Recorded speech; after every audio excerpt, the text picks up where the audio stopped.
तो अगर मैं रख दूं तुम लोगों के सामने 3 चीजें, शुगर, डायमंड, ग्रेफाइट, तो क्या तुम मुझे बता पाओगे इन तीनों के बीच क्या सिमिलरिटीज है?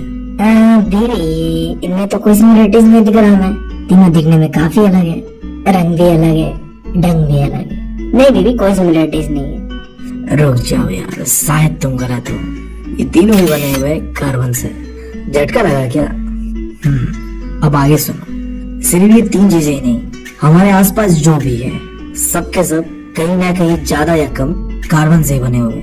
यहाँ तक कि हमारा जो ह्यूमन बॉडी है इसके अंदर भी 18% कार्बन पाया जाता है। और झटका लगा मतलब भाई साहब कुछ ऐसा है, हमारे आसपास जितने भी चीजें हैं वहाँ कहीं ना कहीं कम या ज्यादा तुम्हें कार्बन मिलेगा ही मिलेगा।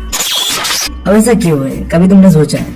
क्योंकि देखो कार्बन यार हमारे क्लास में जो सबसे हैंडसम लड़का होता है ना उसकी तरह होता है, जो यार गर्लफ्रेंड तो चुटकियों में पटा लेता है। भाई साहब क्या बताए, तो जैसे ये लौंडे होते हैं काफी हैंडसम और पटा लेते हैं लौंडिया, तो उसी तरह से हमारे कार्बन के पास भी एक खास प्रॉपर्टी है जिसके वजह से ये एनवायरनमेंट में किसी भी चीज के साथ आसानी से मिलकर सरवाइव कर पाता है। वो खास चीज है कोवेलेंट बॉन्ड। इससे पहले कि तुम समझो क्या होता है कोवेलेंट बॉन्ड, तुम समझ लो यार कंपाउंड क्या होता है, तब तुम चीजों को आसानी से समझ पाओगे। अब देखो नेचर के अंदर में जितने भी एलिमेंट्स है, चाहे वो हाइड्रोजन हो, ऑक्सीजन हो, कार्बन हो, ये अगर इकट्ठा मिलकर कोई चीज बनाता है तो उसे हम कहते हैं कंपाउंड। समझ गए? जब 2 या 2 से ज्यादा एलिमेंट एक साथ मिलके कोई चीज बनाता है उसे कहते हैं कंपाउंड। अब जैसे हम बात करो CO2 का, कार्बन और ऑक्सीजन मिलके बनता है CO2। उसी तरीके से वाटर में H2O, H यानी कि हाइड्रोजन, O यानी कि ऑक्सीजन, दोनों मिला एक नया कंपाउंड बनता है जिसे हम कहते हैं वाटर। बिल्कुल इसी तरीके से जिस भी कंपाउंड के अंदर में कार्बन पाया जाता है उसे हम कहते हैं कार्बन कंपाउंड। जैसे कि यार जो CO2 है, जहाँ ऑक्सीजन के साथ कार्बन मिलके बनता है CO2, तो क्योंकि यहाँ कार्बन प्रेजेंट है तो हम इसे कहेंगे कार्बन कंपाउंड।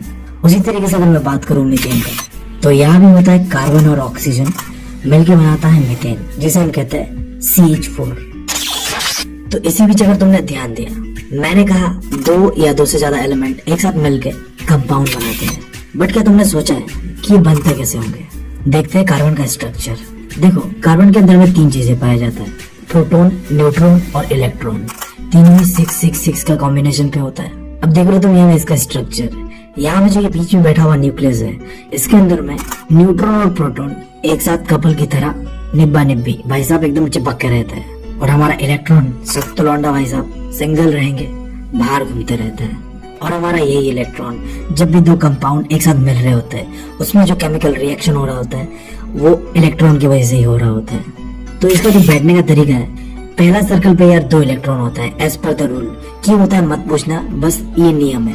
पहला सर्कल पे 2 इलेक्ट्रॉन, दूसरा सर्कल पे 8 इलेक्ट्रॉन। बट यहाँ में तुम अगर कार्बन का कंडीशन देखो, पहला सर्कल पे 2 इलेक्ट्रॉन और दूसरे सर्कल पे 4 ही बचा हुआ है, क्योंकि उसके बाद 6 इलेक्ट्रॉन है।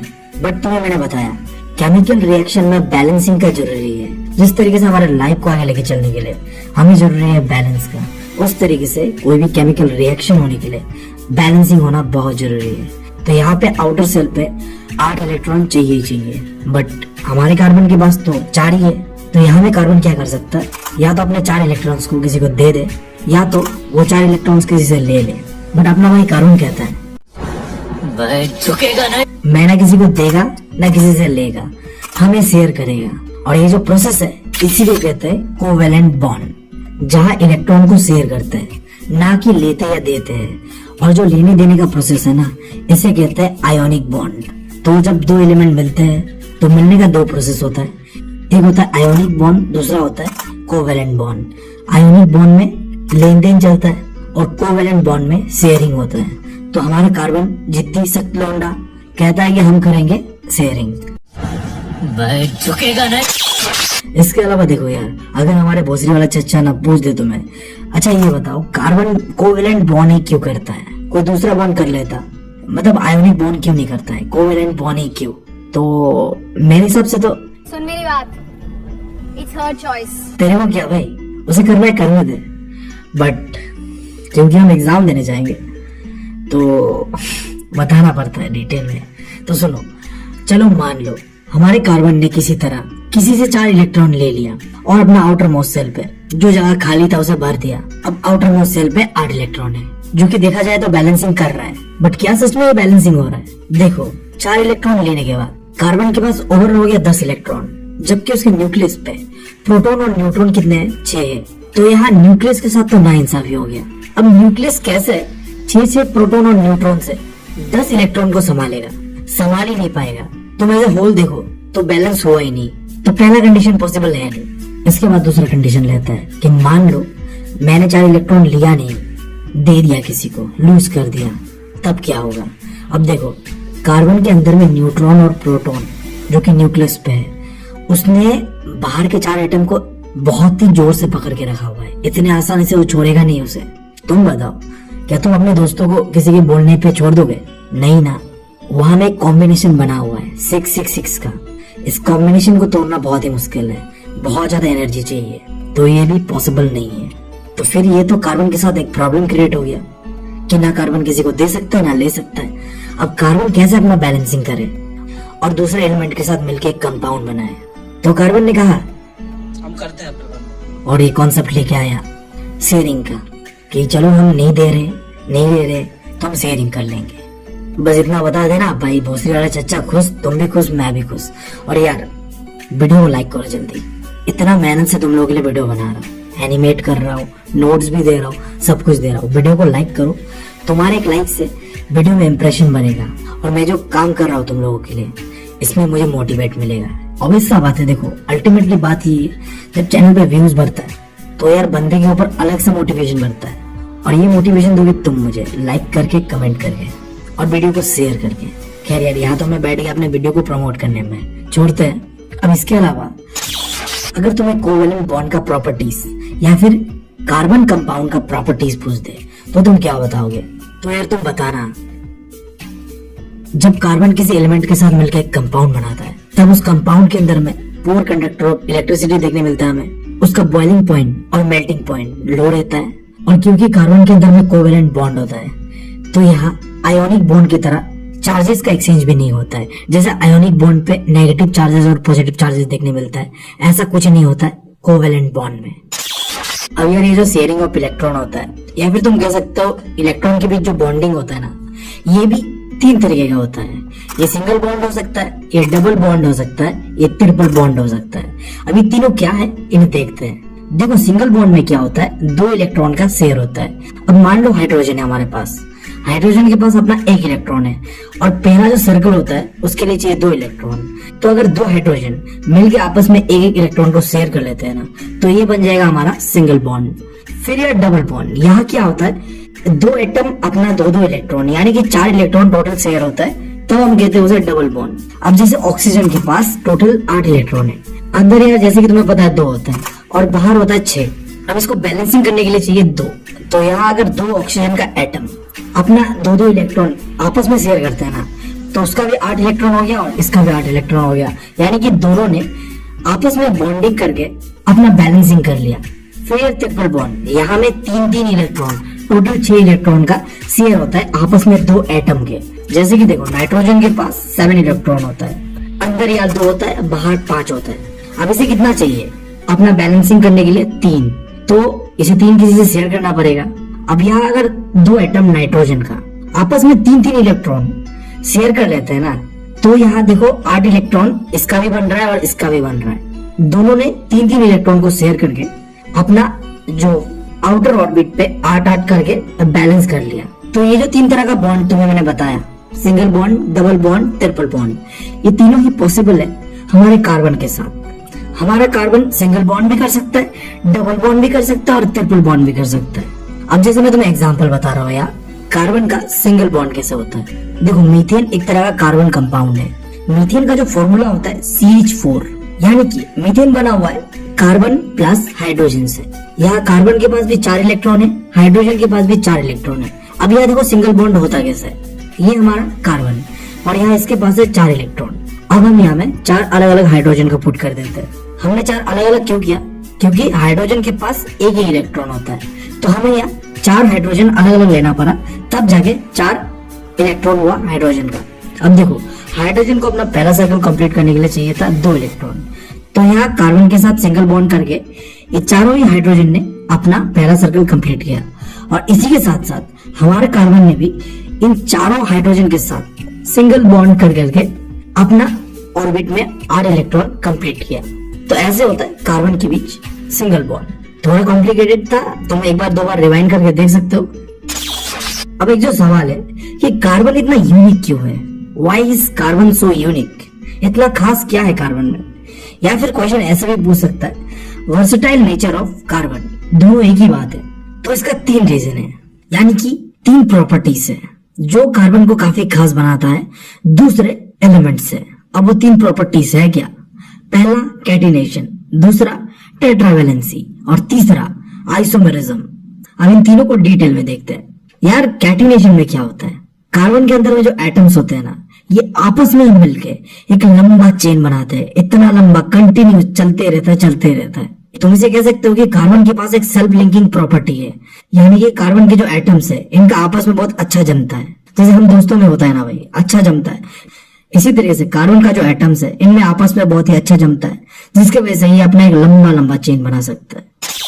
उसके बाद टेट्रावेलेंसी, यहाँ क्या होता है, कार्बन के पास तुम्हें पता है 4 जगह खाली होता है, क्योंकि आउटर मोस्ट सेल पे 8 इलेक्ट्रॉन चाहिए, बट हमारे कार्बन के पास है 4। तो ये जो 4 का गैप है ना, ये कार्बन आपस में ही जो बॉन्डिंग करके पूरा करते हैं। इसके अलावा ऐसा एलिमेंट जो कि मोनोवेलेंट हो, मोनोवेलेंट यानी उसका जो आउटर मोस्ट सेल है वहां में 1 इलेक्ट्रॉन हो, उसके साथ भी कार्बन क्या कर सकता है, बॉन्डिंग कर सकता है। देखो एकदम सिंपली बोलूं तो ये टेट्रावेलेंसी का मतलब है कार्बन किसी के साथ भी आसानी से घुल मिल सकता है, क्योंकि उसके पास स्पेस है, 4 जगह खाली है, तो आसानी से किसी के साथ भी शेयर कर सकता है।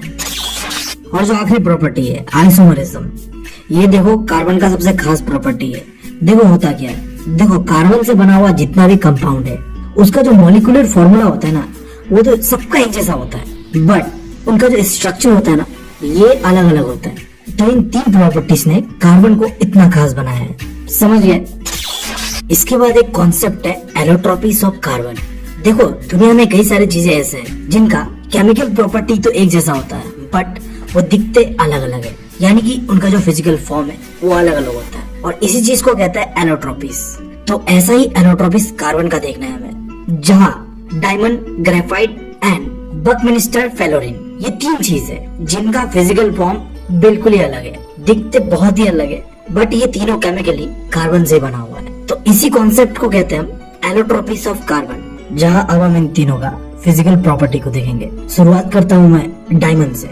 डायमंड के अंदर में हर एक कार्बन एटम बॉन्डिंग करता है 4 कार्बन एटम के साथ। यहाँ तुम देख पा रहे हो डायग्राम पे, एक एटम 4 एटम के साथ बॉन्डिंग कर रहा है, जिससे कि ये इतना स्ट्रॉन्ग बनता है और एक रिजिड 3 डायमेंशनल स्ट्रक्चर बनाता है, और इसीलिए ये दुनिया का सबसे हार्डेस्ट सब्सटेंस है।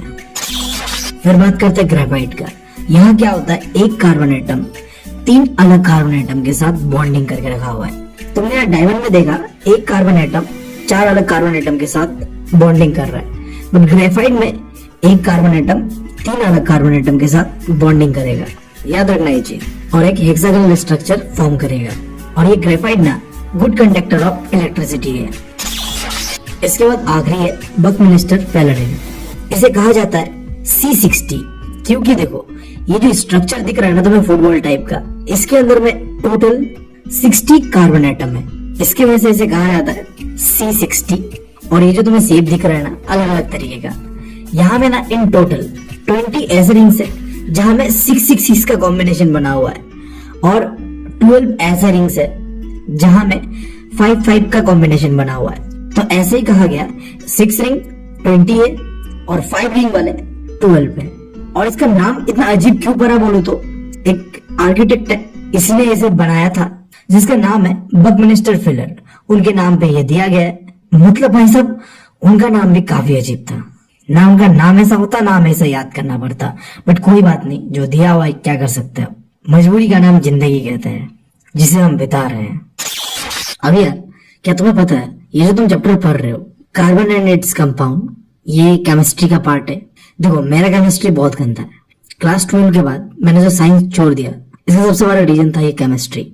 बात करेंगे किसी दिन आराम से इसके बारे में, बट देखो अभी के लिए इतना समझो, केमिस्ट्री के अंदर 2 ब्रांचेस है, ऑर्गेनिक केमिस्ट्री और इनऑर्गेनिक केमिस्ट्री।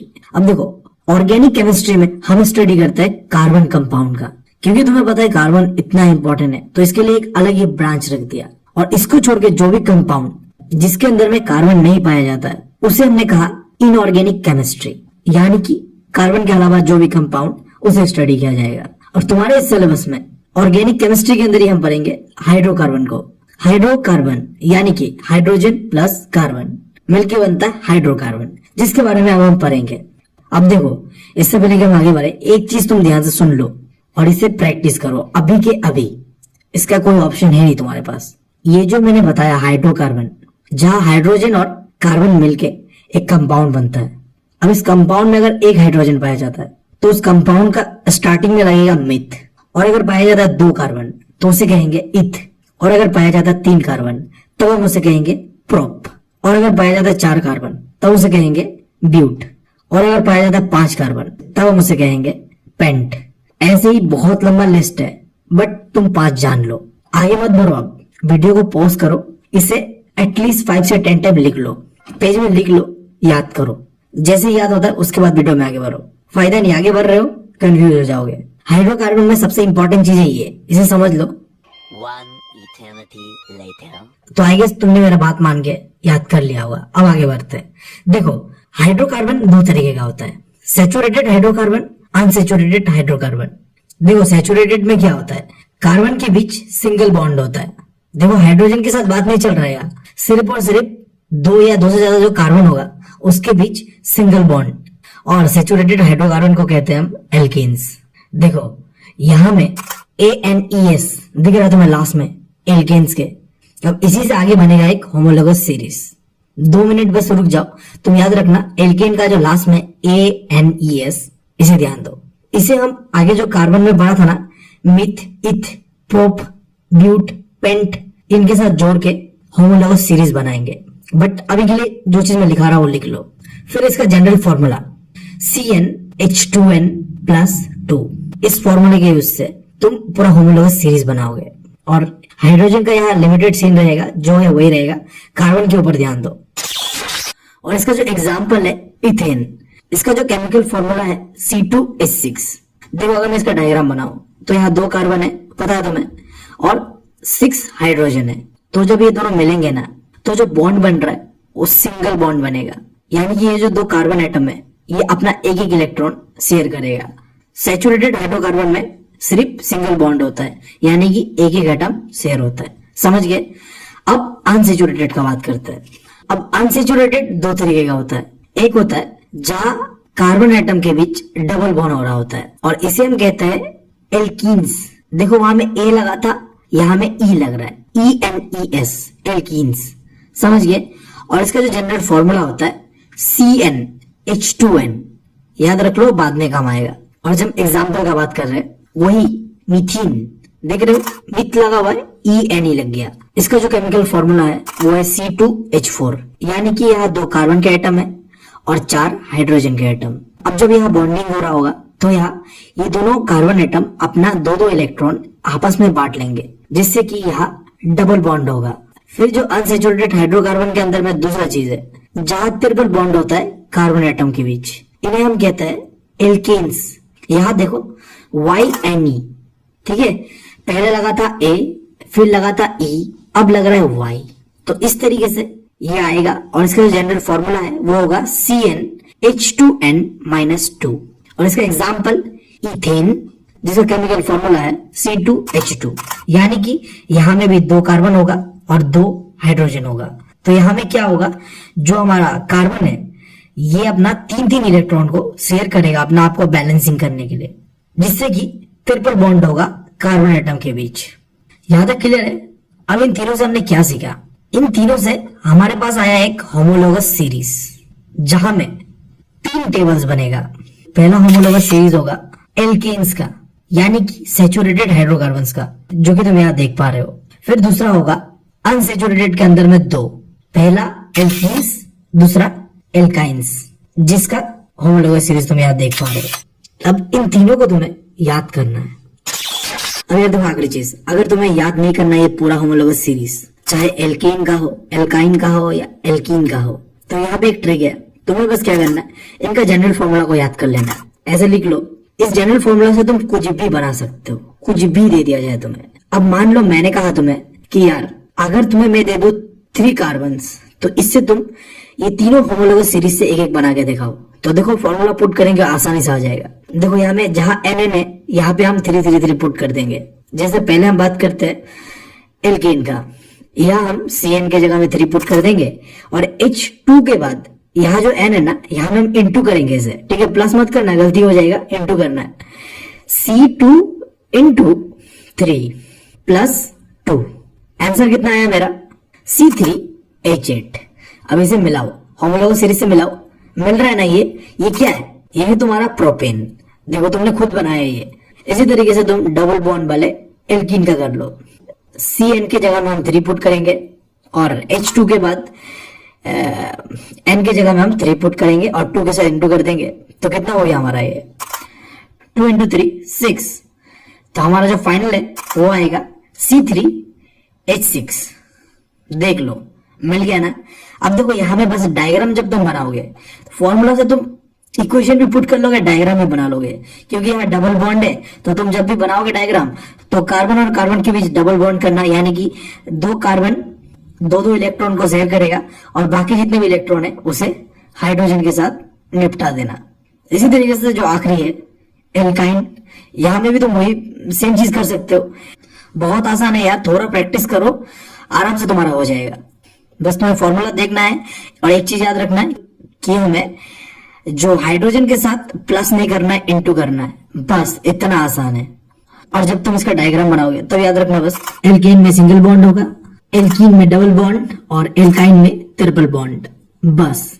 अब जो इस चैप्टर का आखिरी टॉपिक है चेन, ब्रांच एंड रिंग्स, देखो इसे मैं नहीं समझा रहा, बहुत आसान है। देखो हमने आइसोमरिज्म पढ़ा था ना, क्या था वहां में, मॉलिक्यूलर फॉर्मूला सेम होगा बट स्ट्रक्चर डिफरेंट होगा।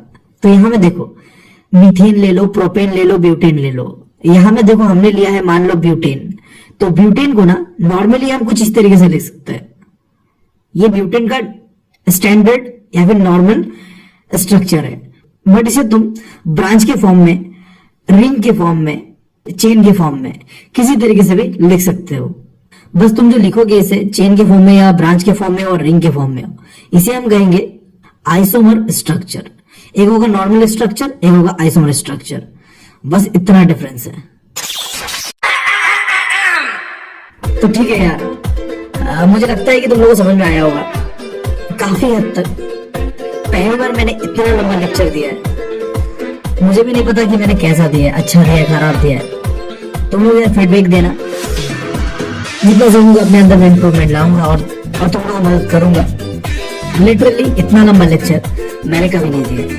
अब इसे एडिट करना तो मुझे बाकी है, पता नहीं कब तक करूंगा, बट ठीक है, अगर तुम लोग को मदद मिल पा रहा है तो बहुत अच्छी बात है। तो ठीक है यार, thank you, love you all.